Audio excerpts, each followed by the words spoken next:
تقلید کرنے کے لیے ہمیں اتنا فورس کیوں کیا جاتا ہے؟ جب قرآن و حدیث موجود ہے تو ہم ڈائریکٹ قرآن و حدیث پر عمل کیوں نہیں کرتے؟ تقلید یہ ہر اس شخص کے لیے ضروری ہوتی ہے کہ جو درجہ اجتہاد تک نہ پہنچا ہو، یعنی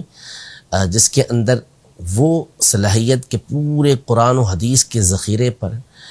اس کی نظر ہو، اسے معلوم ہو کہ کون سی آیات یہ ناسخ ہیں، کون سی منسوخ ہیں، قرآن پاک کا عام کیا ہوتا ہے، قرآن پاک کا خاص کیا ہوتا ہے، کس کے ذریعے سے کسی چیز کا حکم واجب ثابت ہوتا ہے، کس دلیل کے ذریعے کسی آیت سے حکم جو ثابت ہو رہا ہوتا ہے وہ مستحب ہو رہا ہوتا ہے، پھر احادیث طیبہ اس کی نظر میں ہو، اسے معلوم ہو کہ یہ جو آپس میں احادیث بعض اوقات ہمیں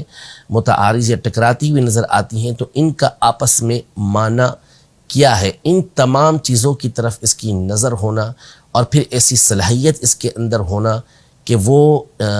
ان کے معنی کو جان بھی سکے، فیصلہ بھی کر سکے کہ کون سی راجح ہے، کون سی مرجوح ہے۔ یہ میں آپ کو الفاظ بول رہا ہوں، یہ الفاظ بھی بہت سو کے لیے بڑے مشکل الفاظ ہوں گے۔ صلاحیتیں جس کے اندر ہوتی ہیں، درجہ اجتہاد تک جو پہنچتا ہے، اس کے لیے حکم یہ ہوتا ہے کہ وہ براہ راست قرآن و سنت سے احکام کو نکالے گا اور اس پر عمل کرے گا۔ باقی اس کے علاوہ جو افراد ہوتے ہیں ان کے لیے قرآن و سنت کے اندر یہ حکم موجود ہے کہ فَاسْأَلُوا أَهْلَ الذِّكْرِ إِن كُنتُمْ لَا تَعْلَمُونَ، کہ اگر تمہیں معلوم نہیں تو تم علم والوں سے سوال کرو۔ اور ظاہر ہے ہر منصف مزاج شخص، ہر عقل سلیم رکھنے والا شخص اس بات کو بخوبی جانتا ہے۔ عام طور پہ لوگ وہی ہوتے ہیں کہ جن کے اندر یہ صلاحیت موجود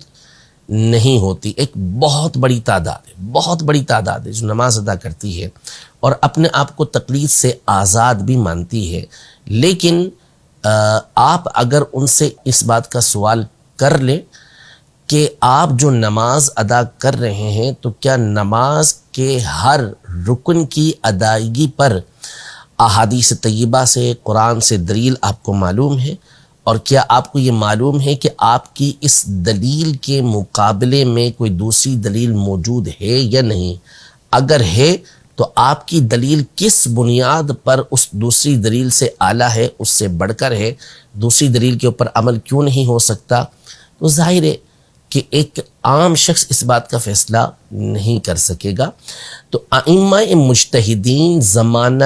صحابہ کرام علیہم الرضوان سے یہ سلسلہ چلتا ہوا آ رہا ہے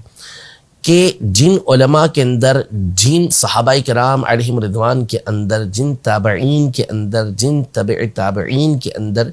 یہ صلاحیتیں ہوتی تھیں کہ وہ قرآن و سنت کی روشنی میں احکام کو بیان کرتے،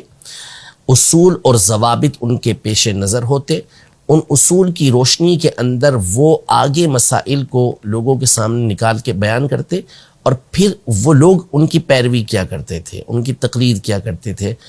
تو وہ حقیقی طور پر قرآن و سنت ہی پر عمل کرنے والے ہوتے تھے،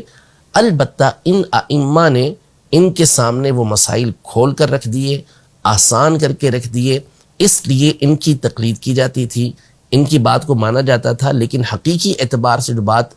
مانی جا رہی تھی وہ اس لیے نہیں کہ یہ ایک امام ہے اس لیے ان کی بات کو مانا جا رہا ہے، بلکہ اس لیے کہ انہوں نے قرآن و سنت کی روشنی میں جو ہمارے مسائل ہیں ان کا حل ہمارے سامنے رکھا ہے، اس پر ہم عمل کر رہے ہیں۔